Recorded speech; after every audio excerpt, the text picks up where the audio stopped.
Hi నమస్తే, నేను మీ Nandini. Welcome back to Nandini Ramesh world. పప్పు అంటే ఇష్టం లేని వాళ్ళు కూడా అడిగి మరీ రెండోసారి వేయించుకునేంత టేస్టీగా ఉంటుంది ఈ రెసిపీ. ఆరోగ్యంతో పాటు రుచితో నిండిన ఈ పప్పు మెంతుకూరని నా స్టైల్లో చేశాను. ఇది అన్నం వేడివేడి చపాతీలోకి సూపర్గా ఉంటుంది.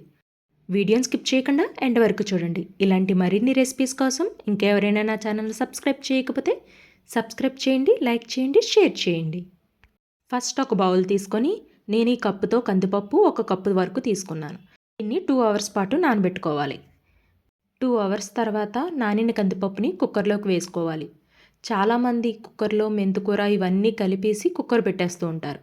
కానీ అలా చేస్తే మనకి పప్పు సరిగ్గా ఉడకదు, టేస్టీగా కూడా ఉండదు. ఇలా ట్రై చేయండి, సూపర్ టేస్టీగా ఉంటుంది. ఇందులో 1/2 స్పూన్ పసుపు, 1/2 స్పూన్ ఆయిల్ వేసుకొని 1 కప్పు కందిపప్పుకి 2 కప్పులు నీళ్ళు వేసుకోవాలి. ఇప్పుడు కుక్కర్ మూత పెట్టి 3 విజిల్స్ వచ్చేంత వరకు పప్పు మెత్తగా ఉడికించుకోవాలి. చూడండి, 3 విజిల్స్ తర్వాత మనకు పప్పు ఇలా ఉడికింది. చూడండి ఎంత బాగా మెత్తగా ఉడికిపోయిందో. ఇలా ఉడికించుకున్న కందిపప్పుని పక్కన పెట్టుకొని స్టవ్ వెలిగించి ఒక ప్యాన్ పెట్టుకొని ఇందులో ఒక 2 స్పూన్స్ ఆయిల్ వేసుకోవాలి. ఆయిల్ బాగా హీట్ అయిన తర్వాత ఒక పెద్ద సైజు వెల్లుల్లిపాయ మొత్తం పొట్టు తీసుకొని ఇందులో వేసుకోవాలి. ఇందులోనే కొంచెం కరివేపాకు, 4 పచ్చిమిర్చి పొడవుగా కట్ చేసి వేసుకోవాలి. ఇవి కొంచెం ఫ్రై అయ్యేంత వరకు ఫ్రై చేసుకోవాలి.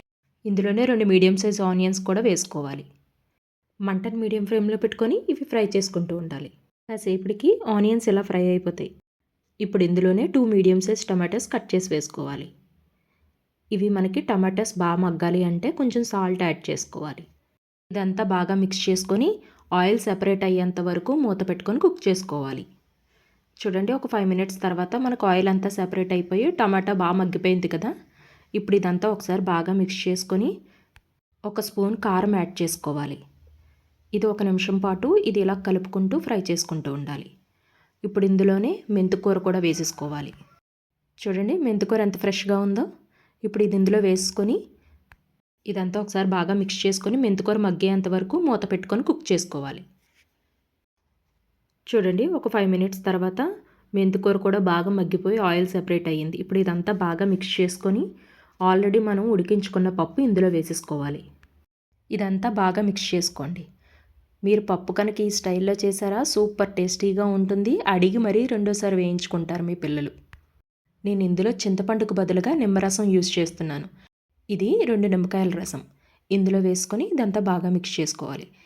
మనం నిమ్మరసం యాడ్ చేయడం వల్ల మనం తింటున్నప్పుడు పుల్ల పుల్లగా బాగుంటుంది. ఇది ఒక 2 నిమిషాలు లో ఫ్లేమ్లో పెట్టుకొని మూత పెట్టుకొని కుక్ చేసుకోండి. 2 మినిట్స్ తర్వాత చూడండి, మనకు పప్పు అంతా బాగా పర్ఫెక్ట్గా కుక్ అయిపోయింది.